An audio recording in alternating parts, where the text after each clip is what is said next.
আবারও চোখ রাঙাচ্ছে করোনা, উদ্বেগ বেড়েছে শহর বন্দর গ্রামগঞ্জেও। ইতোমধ্যে শনাক্তের সংখ্যাও চোখে পড়ার মতো। নতুন করে করোনার প্রকোপ কি বাড়তে শুরু করেছে, এমন আতঙ্ক এখন জনমনে। গত 2 জুন 28 জনের নমুনা পরীক্ষা করে শনাক্ত করা হয় 14 জনকে। 3 জুন শনাক্ত হয় 9 জন, 4 জুন 7, 5 জুন 3, 6 এবং 7 জুন শনাক্ত না হলেও 8 জুন 3 জন শনাক্ত হয়েছে। এরপরই প্রশাসনের পক্ষ থেকে আসে নতুন বার্তা। নতুন ভ্যারিয়েন্টের প্রাদুর্ভাব ঠেকাতে বিমানবন্দর ও স্থলবন্দরে জারি করা হয়েছে বিশেষ সতর্কতা।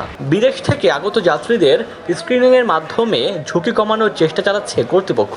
স্বাস্থ্য অধিদপ্তরের তথ্য মতে সম্প্রতি ওমিক্রনের কয়েকটি নতুন sub variant LF7, XFG, JN1 এবং NB181 এর সংক্রমণ বিভিন্ন দেশে দ্রুত হারে বাড়ছে।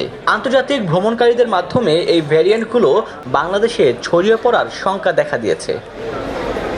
এদিকে মেট্রো রেল সহ গণপরিবহনে মাস্ক পরিধানের নির্দেশনা দেওয়া হয়েছে।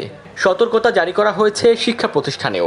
মাস্ক পরিধান করা, স্কুলে যাওয়ার আগে হাত ধোয়া, অপরিষ্কার হাতে চোখ, নাক, মুখ স্পর্শ না করতে নির্দেশনা দেওয়া হয়েছে। পাশাপাশি সংক্রমণ ব্যক্তির থেকে দূরত্ব বজায় রাখার আহ্বান করা হয়েছে। ডেস্ক রিপোর্ট, দৈনিক ডেস্টিনি।